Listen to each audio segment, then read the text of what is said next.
그래서 나노 테크놀로지를 오픈을 시키고 5년 만에 노벨상을 받게 한 그런 기술들 안에 도대체 어떤 것들이 들어있어서 이것들이 여러분들 연구하고 관련이 될까?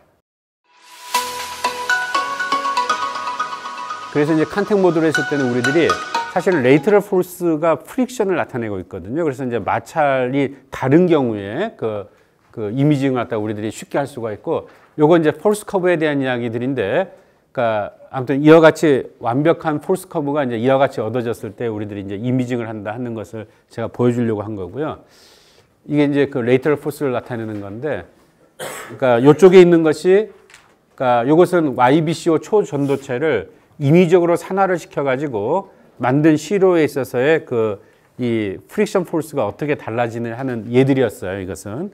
그래서 그러니까 이걸 동시에 이제 보여준 겁니다. 확실하게 좀 다르죠. 다시 말해서 이 레이터럴 포스는 시로의 종류에 따라서 달라지는 거니까. 그리고 이쪽은 그 높낮이에 의해서 달라집니다. 그러니까 이쪽 부분에 하이라이트가 됐다는 부분은 이 부분보다도 이 부분이 더 높다, 이런 이야기예요. 그런데 이쪽 부분의 컨트라스트하고 이쪽 부분의 컨트라스트하고 좀 차이가 있나요, 없나요? 뭐 그렇게 여기서처럼 이렇게 차이가 있다고 볼 수는 없죠. 그러니까 이런 걸 통하게 되면 동시에 우리들이 이 소재하고 이 소재하고의 차이가 그렇게 없다.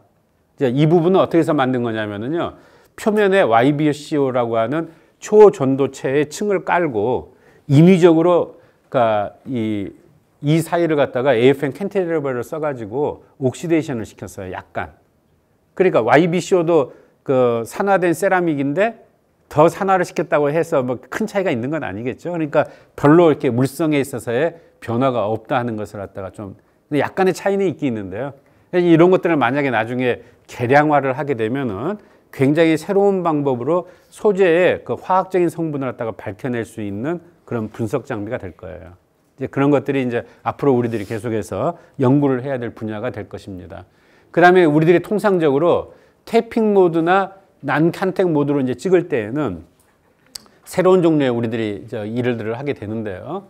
주로 우리들이 페이즈 이미징이라는 걸 쓰게 됩니다. 여러분들 아마 조금 AFM을 하신 분들은 많이 들어봤을 거예요. 그러니까 다시 말해서 난칸텍 모드하고 그러니까 태핑 모드, 이렇게 해서 서로 이렇게 떨어주는 방식으로 해서 하게 됐을 경우는 우리들이 페이즈의 차이를 갖다 우리들이 보게 되는데, 그 말이 무슨 말이냐면요, 이런 말이에요.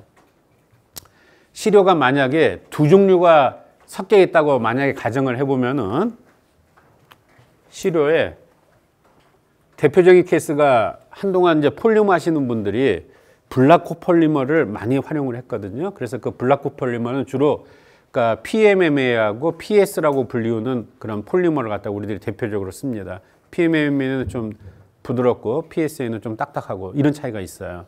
그래서 이제 그걸 이용을 해서 A하고 B 타입, 그러니까 이쪽은 뭐 소프트하고 이쪽은 하드하고, 이런 경우에 우리들이 TB 지나가게 되면은 어떤 일이 벌어지느냐 하는 거예요.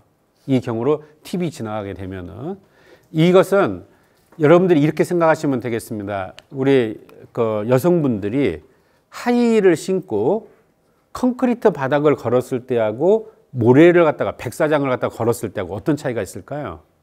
우리 여성분들은 잘 알 것 같은데, 콘크리트 바닥을 갖다가 걸었을 때는 하이힐을 신더라도 상당히 좀 그래도 모래사장에 비하면 편하겠죠. 왜냐하면은 이 하이힐의 이 축의 방향이 항상 표면을 닿는 각도가 일정하니까. 자, 그런데 백사장을 만약에 걸어가게 되면은 이 닿는 축이 순간적으로 바뀔 거예요. 그러니까 그 각도에 따라서 발목이 꺾이는 일이 벌어지니까 백사장일 때는 차라리 하이힐을 벗고 맨발로 걸어가는 게 훨씬 더 쉬울 겁니다. 그렇지 않을까요? 근데 콘크리트 바닥을 걸을 때는 그나마 그 각도가 거의 일정하게 유지가 될 수가 있으니까 소위 말해서 발목을 제어하기가 그렇게 어렵지가 않으실 거예요. 동의하시나요? 자, 그렇기 때문에 이 원리를 그대로 여기다 적용을 시킨 거예요. 그러니까 다시 말해서 부드러운 데로 가게 되면은 칸텍 모드를 찍었을 때는 이게 바뀌어져요. 그렇죠? 그러니까 이쪽에 바뀌는 정도하고 단단한 부분을 지나갈 때 바뀌는 정도가 굉장히 다를 겁니다. 그래서 레이터럴 포스를 같이 측정을 하게 되면은 이론적으로 이 물질의 조성의 성질에 따라 가지고 우리들이 그 컨트라스트를 극대화시킬 수가 있는 거예요. 근데 만약에 이렇게 떨어지면서 AC 볼테이지를 걸어서 이렇게 구동을 해 나가게 되면 어떤 일이 벌어질까요? 진폭의 변화가 있을 수도 있고, 그 다음에 약간 거기서 딜레이가 될 수도 있을 거예요. 그래서 진폭을 갖다가 우리들이 변화를 시키게 되면은 그걸 갖다가 이제 앰플리튜드 모듈레이션이라고 그래가지고 하는 새로운 또 이미징 방법이 나오고, 그 다음에 이 딜레이가 되는 것을 갖다가 우리들이 잡아낸다면은, 다시 말해서 AC 볼테이지의 프리퀀시는 똑같을 거예요. 그렇죠?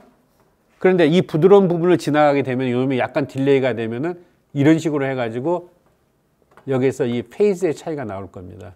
그 페이즈의 차이는 그 시료의 주로 뭐랄까 이 영수 모듈러스에 따라 가지고 다 거의 일정할 거예요. 그래서 우리들이 이 페이스를 차이를 이용을 해가지고 이미징을 해볼 수 있지 않을까 하는 거예요. 다시 말해서 X축은 팁하고 시료 사이의 거리를 그대로 동일하게 해놨는데 Y축은 페이스 값으로 바꾸는 겁니다. 폴스 대신에. 그러면은 일정한 부분에 페이스가 나오는 부분은 똑같은 컨트라스트로 나오니까 그것을 우리들이 페이즈 이미징이라고 부릅니다. 그래서 주로 우리들이 테이핑 모드로 찍었을 때 또는 난컨택 모드로 찍었을 때는 토포그래피 이미지하고 페이즈 이미지를 동시에 찍을 수가 있어요. 근데 여기서 이제 굉장히 중요한 것은 이 첫 번째 시그널을 갖다가 명확하게 우리들이 스탠다드로 가지고 있어야 되겠죠. 그래서 이걸 해줄 수 있는 장비를 우리들이 뭐라고 하냐면은 락킹 앰플리파이어라고 불러요. 저도 또 한동안 제일 처음에 공부를 했을 때 이 락킹 앰플리파이어가 도대체 뭔지를 갖다 이해하는데 굉장히 시간이 많이 걸렸어요. 왜? 제 전공이 전자공학 쪽이 아니고 화학이니까. 근데 락킹 앰플리파이어를 여러분들이 생각을 해보시면 락킹이 무슨 뜻인가요? 고정을 시켰다 이런 말이잖아요. 락을 걸었다. 그렇죠? 그러니까 첫 번째 나오는 이 AC 시그널을 갖다가 락을 시켜야 그 다음번에 나오는, 그러니까 부드러운 부분을 지나갔을 때 AC 시그널이 어떻게 변했는지를 우리들이 차이를 감지할 수 있지 않겠어요? 그래서 이걸 하기 위해서 락킹 앰플리파이어가 필요합니다. 그러니까 정확하게 이것을 갖다가 초기를 싱크로나이즈를 시켜가지고 뭐 이런 식으로 이렇게 우리들이 그린다면은 아, 이만큼의 페이즈 디퍼런스가 있구나 하는 걸 우리들이 찾을 수가 있는 거예요. 그래서 이제 여러분들이 주로 아까 제가 말씀을 드린 것처럼 그래서 우리들이 태핑 모드로 찍을 때에는 우리들이 이렇게 떨어야 되는데 만약에 캔틸레버를 아까 제가 보여드린 것처럼 이런 식으로 만약에 만들어 놓게 되면은 무슨 문제가 생기냐면은 이쪽 부분의 질량하고 이쪽 부분의 질량이 다를 수가 있는 거예요. 아무리 맴스 기술이 뛰어나다 하더라도 그러면은 이쪽 부분에 그러니까 레조넌스 프리퀀시가 이중으로 나올 수가 있습니다. 잘못하면 그러니까 팁이 잘 만들어지면 괜찮은데 그래서 이제 이런 그 부분에 이 그 기술적인 문제를 해결하기 위해서 이 태핑 모드나 난컨택 모드로 찍을 때는 보통 그러니까 이렇게 싱글빔을 씁니다. 그래서 팁 종류가 이렇게 이제 쓰는 방법에 따라서 다르게 나온다는 것을 여러분들이 인지를 하고 계시면 좋을 것 같습니다. 실질적으로 우리들이 이거 제가 굉장히 초창기 때 했던 일인데요. 이게 뭐냐면은 이쪽 부분은 골드예요. 이쪽 부분은. 그리고 이 바탕은 실리콘 기판이고요. 여기에 이제 뭘 걸쳤냐면은 DNA를 걸쳤습니다. DNA를. 자, DNA는 소프트한 물질인가요? 하드한 물질인가요? 소프트하죠? 골드는요? 하드하죠? 실리콘도 하드하죠? 그런데 골드하고 실리콘도 다르죠. 그러니까 여기 페이스를 찍게 되면은 이렇게 세 종류의 다른 컨트라스트가 나오는 거예요. 이 골드하고 바탕의 이 실리콘도 그 컨트라스트가 좀 다르죠? 이쪽은 약간 환하고 이쪽은 약간 굉장히 어둡고. 근데 여러분들이 이 사이를 보시게 되면은 굉장히 가느다란 실 같은 게 지나간다는 걸 보실 거예요. 이게 DNA입니다, 이게. 그리고 이쪽에 그 토폴로지 이미지로 볼 때에는 여기 DNA가 보이는데 이 부분이 미싱이 돼 있어요, 지금. 그랬는데 여기 자세히 보시게 되면 이쪽 페이즈 다이어그램을 자세히 보시면은 이렇게 페이지 이미징을 보시면 이렇게 돼서 DNA가 여기서 한번 꺾여가지고 이 골드 플레이트로 향하는 걸 보실 수가 있을 거예요. 그래서 이제 제가 나중에 이걸 이제 그 상대 팀하고 같이 해가지고 그 나중에 이제 이 데이터를 보강을 해가지고 그 2006년도인가 제가 이제 나노레터스에 냈던 데이터인데, 그러니까 이런 일들을 여러분들이 할 수가 있습니다. 참고적으로 이게 템으로도 이 사진을 얻으려고 굉장히 노력을 했는데요. 굉장히 힘듭니다. 그러니까 한 2, 3년 하다가 못 얻었어요. 왜냐하면은 템은 그 투과식 일렉트론 빔이니까 굉장히 일렉트론 빔의 에너지가 크잖아요. 다 녹여버리는 거예요, 시료들을. 그래서 왜 우리들이 AFM을 갖다가 상보적으로 해야 되는지를 갖다가 극명하게 보여주고 있는 데이터입니다. 자, 아까 제가 이제 피에조 스테이지 설명을 했고요. 제가 이제 피에조 스테이지가 이렇게 지금 발전을 하고 있다. 그래서 현재 B코어의 일부 그러니까 AFM과 이 팍 시스템즈의 전기종들이 다 이 XY하고 Z가 분류가 되는 거. 자, 여러분들이 이제 AFM을 갖다가 그 뭐 한 10마이크로미터 곱하기 10마이크로의 스캔 사이즈로 찍을 때는 별로 그렇게 두드러지지가 않는데요. 여러분들이 만약에 50마이크로나 또는 100마이크로 이렇게 했을 경우에는 제일 끝단에서 이미지 왜곡 현상이 일어날 거예요. 그래서 여러분들이 보시면은 튜브 타입을 쓰게 되면은 튜브가 그러니까 이렇게 휘어지겠죠. 원래 이렇게 있다가 이게 이렇게 만약에 휘어진다면은 여기에서 이만큼 여기에 그 간단한 사인 법칙에 따라서 여기에 해당되는 이미지 왜곡이 일어날 거예요. 그러니까 제일 끝단에 있는 데이터들은 나중에 버립니다. 나중에. 왜냐하면 튜브가 이렇게 휘어지고 이렇게 휘어지는데 거기서 그러니까 일종의 난리니어티가 발생을 하니까. 그래서 튜브 타입에는 이런 결정적인 그러니까 결함이 있는 거예요. 그래서 이제 그 2007년 경에 아마 팍시스템즈에서 사실은 이러한 아이디어를 내 가지고 이걸 특허로 걸었고요. 그다음에 이제 팍시스템즈하고 이제 우리나라에서 나오는 또 나노포커스라고 하는 또 그 장비 회사가 있죠. 그래서 그 장비들은 전부 다 X, Y 축하고 Z 축을 분리해서 그 하는 스캐너를 쓰고 있습니다. 자, 아까 제가 이제 피드백 서킷을 이야기를 해드렸는데 여러분들이 이제 그 피드백 서킷이 어떻게 간단하게 구성이 되어 있냐면요. 여기에 있는 이 딱정벌레처럼 생긴 것이 우리들이 보통 OP앰프라고 부르는 칩입니다. 그래서 이제 주로 여기에서 14개 칩으로 되어 있으면은 여기에 이제 1번 칩하고 이쪽 제일 끝단에 있는 칩에다가는 구동할 수 있는 플러스 마이너스 5V를 걸어줘요. 또는 플러스 마이너스 15V를 걸어주기도 하고요. 통상적으로. 그리고 이제 각각 이제 단자들이 나와 있는데 간단히 말해서 OP앰프는 어떤 기능을 가지고 있냐면은 플러스 인풋과 마이너스 인풋을 통해서 들어오는 시그널들을 증폭을 시켜가지고요. 앰플리파이어를 시켜줘서 이렇게 아웃풋으로 그러니까 내는 그런 그러니까 장치라고 여러분들이 생각하시면 되겠습니다. 그런데 이 피드백 서킷에는 두 종류가 있는데 피드백이라면 우리 무슨 말이죠? 거꾸로 공급을 해준다 이런 말이잖아요. 그러니까 그 말은 무슨 말이냐면은 이 아웃풋 시그널을 갖다가 이쪽으로 인풋으로 돌려준다 그런 이야기예요. 그런데 인풋으로 돌려줄 때 몇 가지 방법이 존재할까요? 두 가지 방법이 존재합니다. 하나는 이렇게 들어가게 되면은 포지티브로 들어가게 되죠. 그 다음에 만약 이걸 이렇게 연결을 시켜주면은 네거티브로 들어가게 되죠. 그래서 피드백 서킷이 두 종류가 있습니다. 포지티브 피드백, 네거티브 피드백. 그래서 포지티브 피드백에는 어떤 기능이 있냐면은 증폭된 놈을 다시 증폭시켜 주니까 플러스로 집어넣어 주니까 계속 증폭을 시키는 거예요. 그 다음에 네거티브 피드백을 쓰게 되면은 증폭된 놈을 다시 줄여줍니다.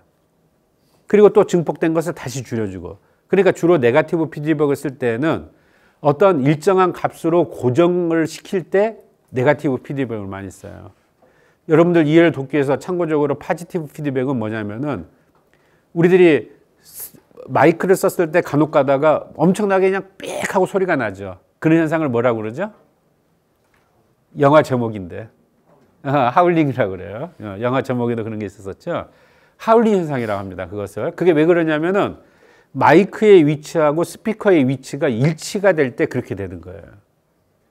자, 앰프를 통해 가지고 마이크에서 전달된 시그널이 앰프를 통해서 증폭돼서 스피커로 나오죠. 그 스피커에 증폭된 시그널이 다시 마이크로폰으로 들어가는 거예요. 그럼 어떤 일이 벌어요? 계속 증폭이 되겠죠. 그러니까 그다음부터 이제 걷잡을 수가 없으니까 그냥 소리가 찌그러져 가지고 다 완전히 셉츄레이션이 해서 하울링 현상이 일어나게 됩니다. 그게 포지티브 피드백이에요. 자, 근데 우리 이 SPM 쪽에서는 어떤 일정한 값을 유지를 해야 되니까 우리가 주로 쓰는 방식이 그러니까 어떤 피드백을 써야 된다고요? 네거티브 피드백을 써야 되는 거예요. 자, 이럴 때 여기에 이제 들어가는 어느 정도로 값을 일정하게 맞춰줘야 되느냐 하는 것을 여기에 여러 종류의 캐패시터하고 그러니까 이 저항이 들어갑니다. 그래서 그 저항의 크기하고 이 축전기의 용량을 갖다가 바꿔줘 가지고 우리들이 이 피드백을 갖다가 결정을 해주는 거예요. 어느 레벨로 할 것이냐. 거기에 여러분들이 주로 개인값이 두 가지가 있는 걸 아실 거예요. 그걸 우리들이 뭐라고 하느냐? 개인값이라고 그래요. 그것을 인테그랄 게인, 프로포셔널 게인. 또 이게 이제 사실은 피드백 서킷에 굉장히 중요한 이론이 됩니다. 혹시 여기에서 피드백 서킷을 전공하시는 분 없으실 거예요. 그러니까 이런 부분들이 제가 AFM을 공부할 때 굉장히 힘들게 만들었어요. 도대체 인테그랄 게인이 뭐고 프로포셔널 게인이 뭐냐. 근데 이제 이것이 이제 사실은 이 OPMP에서 네거티브 피드백으로 이걸 걸어줬을 때 그때 여기에 들어가는 저항값하고 캐파시터 밸류를 변화시켜 가지고 우리들이 어떻게 하면 일정하게 이 우리들이 원했던 다시 말해서 셋 포인트에다가 집어넣었던 값을 일정하게 맞춰주느냐 하는 거였구나 하는 것을 나중에 알게 됐어요. 어제 여러분들 조금은 여러분들 중에서 인테그랄 게인과 프로포셔널 게인에 대해서 도대체 뭔지 궁금하시지 않으셨나요? 아무튼 이 정도로 아마 이해를 하시고 넘어가시면은 기기를 사용하시는데 크게 부담이 없을 겁니다. 그래서 이제 예를 들면 프로포셔널 게인을 갖다가 뭐 많이 늘려주고 또는 인테그랄 게인을 너무 많이 늘려주게 되면은요 이미지 왜곡 현상들이 일어나요. 그래서 그때 여러분들이 조절을 해줘 가지고 제일 먼저 스탠다드 그러니까 뭐 예를 들면 마이카라든지 이런 걸로 해가지고 정확한 인터넷 그러니까 이 개인 값들을 갖다가 조정을 하고 그 다음에 이미징을 하시면은 크게 문제가 없으실 겁니다. 그 다음에 이제 중요한 것은 외부로부터 들어오는 요인들이에요. 그게 이제 바이브레이션 요소인데 이걸 갖다가 없애주기 위해서 재진대도 쓰고 그 다음에 여기에 보여주는 것을 우리들이 뭐라고 하냐면은 번지 코드라고 합니다. 이것들을. 그래서 아까도 제가 말씀을 드린 것처럼 여기에 들어갔던 여러 가지 그 고해상도의 이미지를 얻기 위해서 우리들이 썼던 기술들이 기계라든지 전기 전자라든지 신소재라든지 이런 데서 나오고 기본적인 원리를 물리하고 화학 쪽에서 굉장히 많이 연구를 했거든요. 이것들이 종합이 되어 있는 거예요. 그래서 여러분들이 그 하나씩 기술적인 해결을 갖다가 하기 위해서 사용했던 그것들이 있잖아요. 여러분들이 연구하는데 다 적용이 됩니다. 사실은 잘 여러분들이 이해를 하시면은 이 시스템은 무슨 시스템을 기본적으로 이용하냐면요 투 스프링 시스템을 이용을 하는 거예요. 이 안티 바이브레이션 시켜주는 게 이것은 여기서만이 아니고 기본적으로도 마찬가지입니다. 자, 그래서 하나는 하이케이를 쓰고요. 굉장히 큰 하이케이를 쓰고 또 하나는 굉장히 작은 로우케이를 써요. 그러면 제가 여기다가 이 고유진동수를 썼는데 K 값이 엄청나게 차이가 나게 되면은 로우케이는 로우 프리퀀시 쪽으로 레조넌스 프리퀀시가 일어나고 그래서 그 댐핑이 어떻게 되냐면 이렇게 댐핑이 됩니다. 그 다음에 하이 프리퀀시 쪽에서는 이런 식의 댐핑이 일어나는 거예요. 그러면은 투 스프링 시스템을 만약에 우리들이 쓰게 되면은 참고적으로 번지 코드는 하이 K일까요? 로우 K일까요? 로우 K예요. 왜냐하면 굉장히 낭창낭창하니까. 그 다음에 실리콘 자체는 하이 K예요. 그러니까 이게 두 개가 절묘하게 조화가 돼가지고요. 어떤 식으로 되냐면 이렇게 됐다가 이렇게 돼요. 그래서 우리들이 보통 그 태핑 보드라든지 이런 게 썼을 때 사실은 이제 기술이 발전을 해서 수 킬로헤르츠대에서 메가헤르츠대까지 씁니다, 지금은. 근데 이 사이를 우리가 피할 수가 있는 거예요. 이 사이에서는 진동이 제로입니다. 투 스프링 시스템을 쓰면. 이게 여러분들 어디에다 적용이 될 수 있는지 아세요? 이러한 컨셉이? 건물에 내진석이 할 때. 그러니까 힘이 들어가서 진동을 방지해 주겠다 한 데는 다 이런 아이디어가 들어가는 거예요. 그런데 다시 한번 제가 이야기를 하는데 왜 우리나라 기술이 2%가 부족할까? 선진국에 비하면은. 바로 이런 부분들이 안 되는 거예요.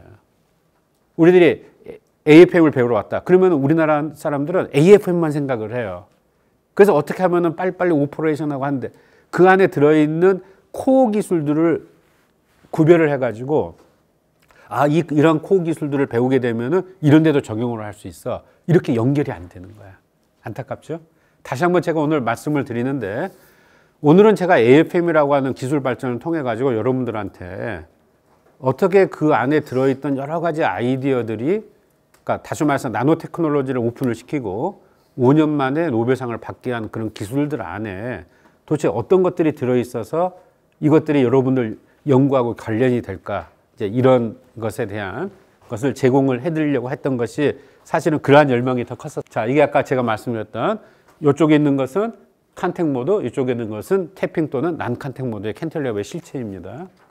실제로 이제 FESM하고 AFM하고 제가 이제 비교를 갖다가 해보려고 했어요. 위에 있는 놈이 그 에노딕 알루미늄 옥사이드라 해서 허니콤 구조를 갖다가 나타내고 있는 거고요. 샘 사진입니다. 이쪽에 아래 있는 놈이 AFM 사진이에요. 어느 쪽이 더 잘생겼나요?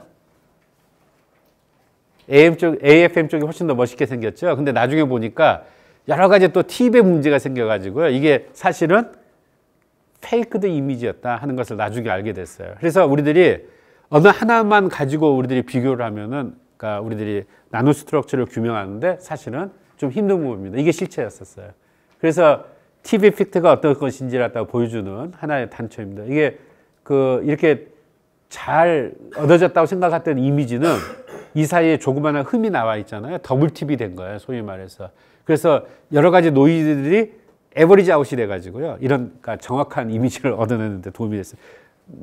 나중에 인위적으로 이런 식으로 더블 팁을 만들어가지고 어떤 이미지를 얻어내는데 더 효과가 있었다 하는 것도 굉장히 좋은 테마가 되지 않을지 모르겠네요. 예. 그 시뮬레이션이 가능해지니까. 자, 여기까지만 하고 제가 마치도록 하겠습니다. 그래서 여러분들이 어떤 AFM을 쓸 때 주로 여러분들이 보려고 하는 것은 러프니스일 거예요. 러프니스. 그런데 그 러프니스는 Z축의 베리에이션이거든요. 그런데 이제 그걸 만약에 여러분들이 캔티레버를 다른 각도로 만약에 전도성 팁을 쓴다라든지 새로운 종류의 캔티레버를 쓰게 되면은 여러분들이 거기에서 물성까지 같이 측정을 할 수 있습니다. 제가 최근에 이제 관심 있는 부분들이 그런 부분들이고요. 내일 제가 11시부터 아마 30분간 톡을 하도록 돼 있을 텐데 그때 제가 이제 카본 매터리얼즈에 대해서 어떻게 할 것인가를 하는데 오늘 제가 뒤에서 발표하지 못한 부분까지 잠깐 넣어서 설명할 수도 있을지 모르겠습니다. 그렇기 때문에 여러분들이 이 표를 꼭 잘 기억을 해 두시고 장단점을 가지고 쌤하고 AFM을 갖다가 같이 적절하게 활용을 하시고 하시면은 여러분들이 연구를 하는데 굉장히 도움이 될 겁니다. 여기까지 해서 제가 1차적으로 일단 마치기로 하고요. 마지막으로 이것은 우리 조상준 박사님 그 파일에서 제가 받아온 건데 이게 현재 AFM의 문제점이에요. 우리들이 옆에 딱 붙어 있을 때 요거 하나만 예스예요. 떨어져 있을 때는 전혀 영역이 안 됩니다. 그런데 지금 현재 우리들이 해야 될 일은 뭐냐? 이것을 전부 다 예스로 바꾸든지 아니면은 이 강점을 살려가지고 우리들이 뭔가 찾아내든지 둘 중에 하나를 해야 되는 거예요. 그래서 저는 이제 그동안에 국내에 계시는 분들하고, 그러니까 조상준 박사님을 비롯해가지고 SPN 연구회 이런을 통해서 이런 부분들을 예스로 만들겠다는 일들을 많이 하려고 노력을 했었습니다. 그런데 이제 그게 뭐냐면은 표준이에요. 절차자를 다 표준으로 해가지고 어떻게 하면은 우리들이 AFM의 측정 결과를 절대값으로 바꾸느냐. 그런 일들이 여러분들과 앞으로 관심이 있어서 AFM을 하시는 분들하고 같이 해야 될 일이라고 생각을 하고요. 다시 한번 제가 말씀을 드리는데 여러분들이 그 AFM을 가지고 측정을 하실 때는 굉장히 다양한 펑션을 가지고 있는데 여러분들이 먼저 소재에 대한 이해를 하셔야 돼요. 여러분들이 측정하려고 하는 시료가 무엇인지를 이해를 하시고 그 시료의 특이성으로부터 AFM이 어떤 식으로 해서 그 데이터를 얻어내느냐 하는 것을 해가지고 여러분들이 하시면은 여러분들이 연구를 하는데 굉장히 도움이 될 기회일 것입니다. 자, 이상으로 제 톡을 마치도록 하겠습니다. 네, 감사합니다.